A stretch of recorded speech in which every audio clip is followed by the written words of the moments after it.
咖啡，係啊，你仲喺度 keep 緊㗎，你唔食得飯㗎？費事啦，見大家。費事。係啊。做藝人或者做演員就其實咁多負擔。OK， Jamie 第一次咧就係嚟到馬來西亞正式啦，咁啊一個咁啊叫 public 嘅 appearance 啦。係啊。同大家先打下招呼啦，或者都係真係俾大家再認識你啦，少少。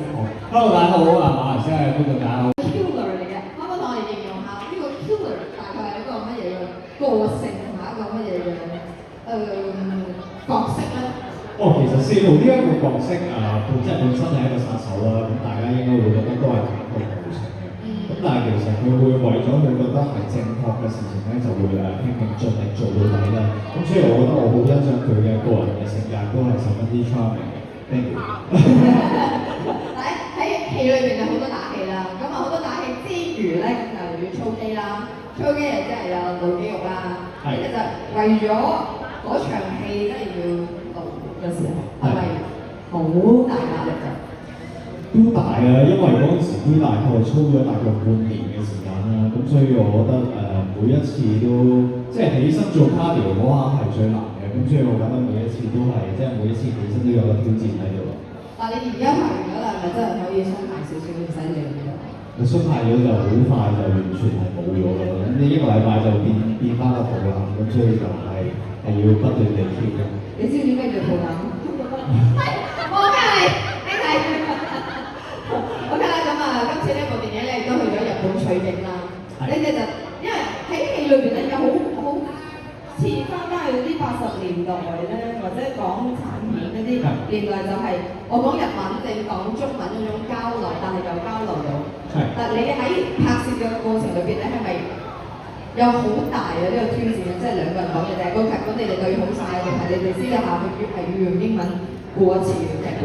其實起初有啲擔心嘅，因為講真可能我嘅日文唔係太厲害啦，咁同南沙良女主角嘅溝通佢都係英文弱少少，咁所以大家個溝通上面其實係有困難嘅。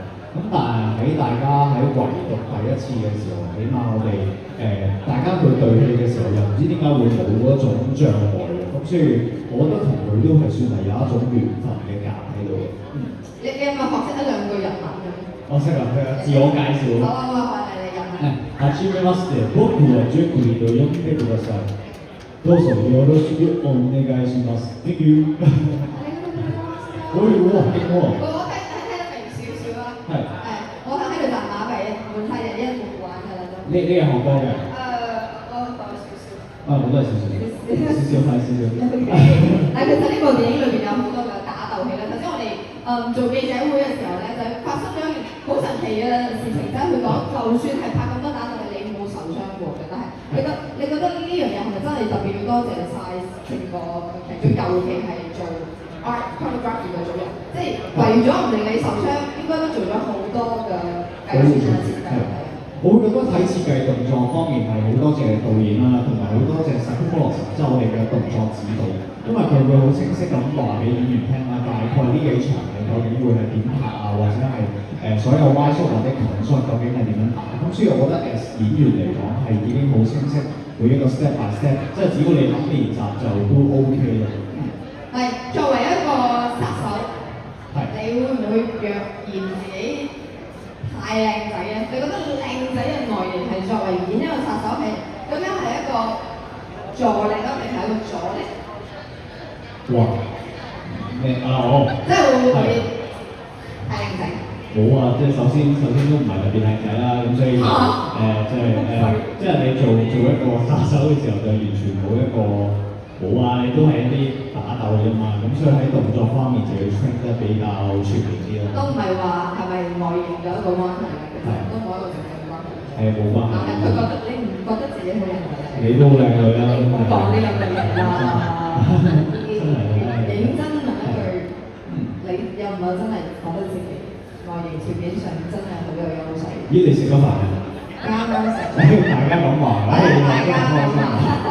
OK 啦，咁好快 Christmas 啦 ，Christmas 完咗新年啦，明年你會重點發展你音樂嘅部分啦，定係演戲部分？演戲部分都嚟緊會有2套電影上嘅，咁所以就下年就希望可以多啲見到大家啦，咁同埋喺下年音樂方面都會出專輯，咁所以就會想試多啲可能係華語嘅歌曲啊，或者係再出更多唔同曲風啦，係。好，咁啊期待將會無論係電影或者係佢音樂作品上面嘅一啲喺2026帶俾我哋嘅驚喜啦，同埋一啲嘅好嘅音樂作品、電影嘅作品啦，多謝晒。OK， 呢個時候我哋要玩一個最好玩。